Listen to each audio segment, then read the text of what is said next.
Hello again, and welcome to the third podcast of The Obvious Ninja. My name is Ashley Barco, and I have my first degree black belt in Tae Kwon Do, and I am here to clear the water, so to speak, about what Tae Kwon Do is about. And in this episode today, we will be talking about what it is like and what it goes into getting your black belt in Tae Kwon Do.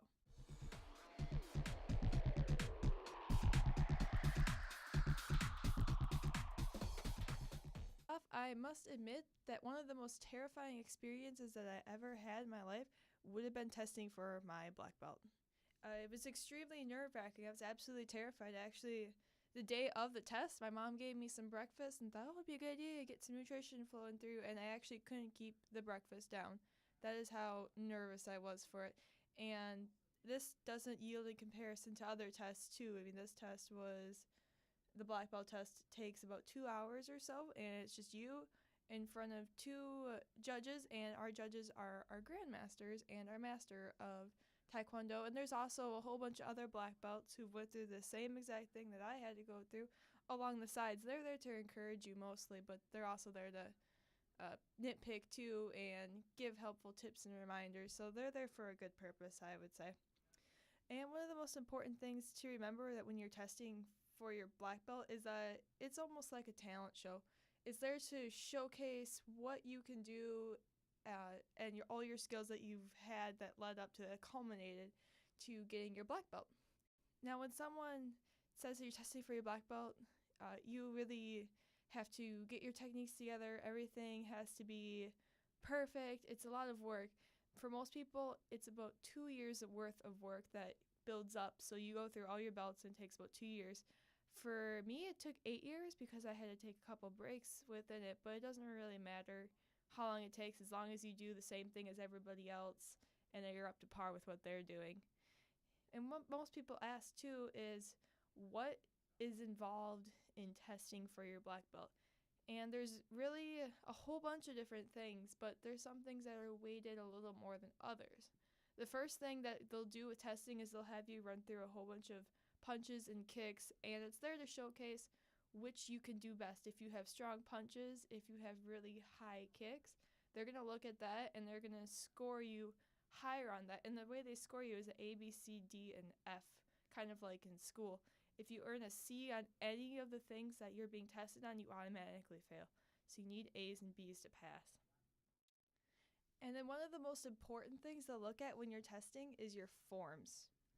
Now, what forms are, I kind of like to consider them almost like choreographed dance routines, only they're punches and kicks, and everybody does them in unison with each other. And each belt rank that you earn a new form that you have to do. And when you test for your black belt, you have to do all your forms. And by the time you get there, you're at around 8 forms. And then they also have you do a couple of them backwards, and then one of them is also done in mirror image. So it tacks up, and it's right around anywhere from 10 to 11. I'm not counting right now. I'd say around 10 to 11 forms, and that's how many you would do on the day of your test. Also, something else that they do that's pretty important with testing is terminology. And the amount of terminology that they'll give you, being the Grandmaster and Masters, the amount that they give you is dependent on how well you do in your overall test. If you mess up in a couple of your forms, they're going to have you do more complicated terminology questions. And by terminology, I mean different punches names, like punch means Jersey and kick is Cha Yi. So they might have you say which one of those mean or what they mean. And each form that you get, in addition to the terminology that you have to know for punches and hand techniques and kicks, each form is given a sentence or a paragraph worth of a meaning to it.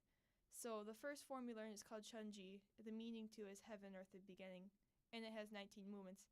And each of those forms going up to black belt has the name, meaning, and number of movements that you have to memorize, and that's all part of the overall terminology that you need to learn. And that's just one of the terminology bases that are hit on. You also have to memorize 2 really big heavy hitters, and that would be the philosophy of Tae Kwon Do. It's about, about 4 or 5 paragraphs. And you also have to memorize the history of Tae Kwon Do. Both of them are long and arduous, I think. They took a long time for me to memorize, but it's a lot of sitting down, staring at paragraphs, doing it all over again, counting in your head how many paragraphs there are, how many sentences there are. You have to memorize that whole thing for your test. That's just the terminology portion of it. Another really important thing that is done on test day for your black belt is judo and self-defense routines. Now, judo, like I explained in the second podcast, is the art of just throwing people around. It's kind of a toned-down wrestling, I think. Judo is something that you have to plan out with a partner that you also have to organize as well. Someone have to orchestrate a partner, and 6 judo throws that you have to then demonstrate on the day of your test. And it's a lot of work. It's a lot of practice. It's a lot of getting every technique down right so that it looks the best that you can. Like I said before, testing is like a talent show. So you really have to sit there, practice, and do everything perfectly. And like I said before, not only do we do judo, these are all done on like wrestling mats. You also have to do a self-defense routine, and you have to have 10 self-defense scenarios. And they may sound kind of violent over a podcast, but one of the self-defense routines that I did was, hypothetically, it's made up, but let's say someone were to pull my hair back and I had my hair in a braid. My self-defense to that would be turning around and doing a throw, is what it was. So it's a whole bunch of different scenarios is what the self-defense is. Maybe you'd have one where someone held up one of the rubber knives to you and you had to somehow defend yourself against that knife so it wouldn't cut you. Same goes with if we had one of the wooden guns that we use. You would do some sort of technique to bring the gun down and then bring the attacker down with you. That's the self-defense routine. And like I said, you can also do bodily self-defense like I did with my hair. Some people like to have it where someone grabs them by the wrist and then they try to defend themselves that way as well. And those are just a couple of things that are done on testing. It's the punches, the kicks, the forms, the terminology, the self-defense routine, the judo routines. This is all done on one day, and that's why it takes 2 hours to do it.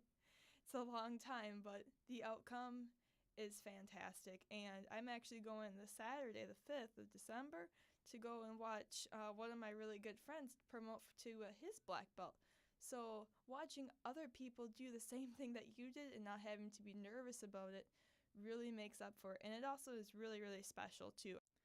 So I hope you liked this episode of what it's like to get your black belt, and I hope you tune in next week for some more fun. This was The Obvious Ninja with Ashley Barkle.